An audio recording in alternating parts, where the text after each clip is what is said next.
Hey guys, how's it going? So today I'm going to review the next film in the Blue Sky Studios lineup, Blue Skies Epic.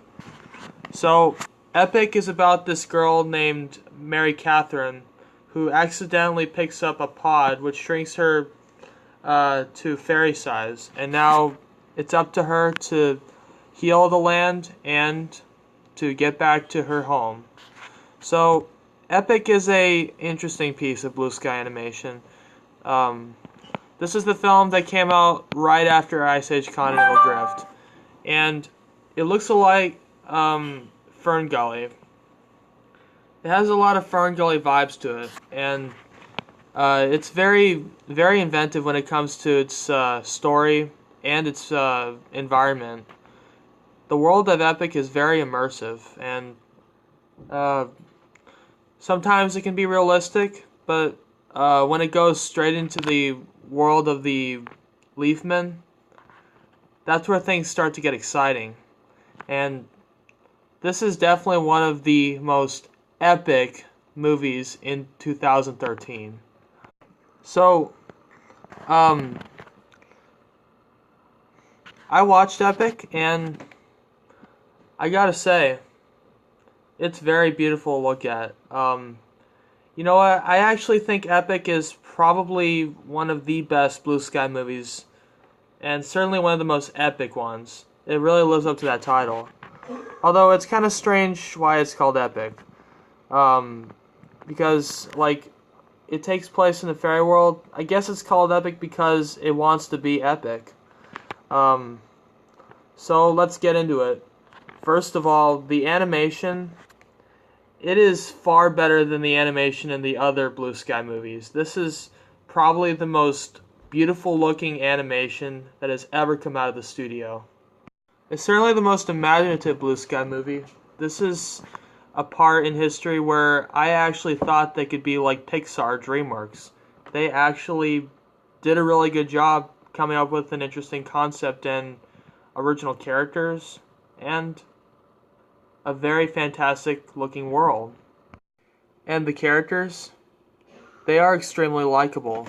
Starting with Mary Catherine, she has she doesn't believe her father that there's actually a miniature world beneath them.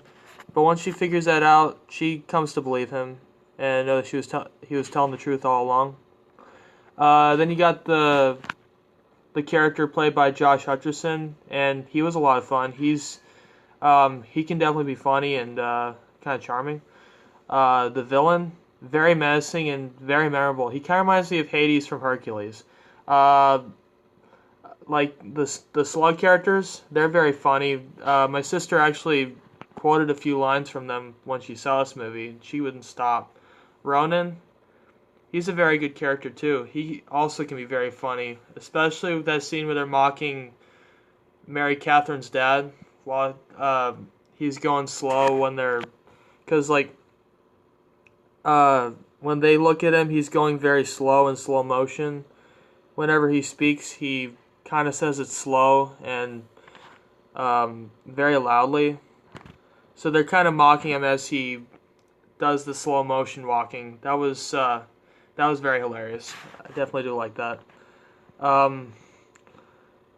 The cast did a phenomenal job voice acting. I really do like that they got Josh Hutcherson to do a character in this.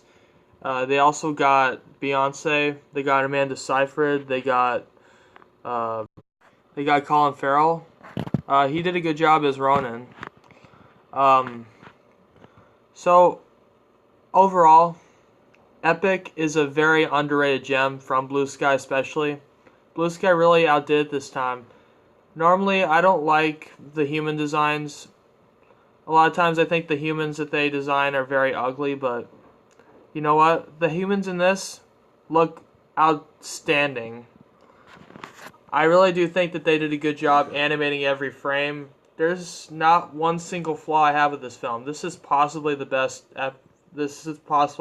Blue Sky movie that they've ever made. So I'm going to give Epic a 10 out of 10. It is definitely worth watching. It's definitely the best out of Blue Sky. I'll see you guys later. I'm going to review Rio 2 later. Boy, oh boy, that'll be a good one. I'll see you guys later. And the climax, one of the most epic climaxes from Blue Sky. One of the most epic climaxes of 2013. It was definitely epic. And yes, Epic is definitely an epic masterpiece.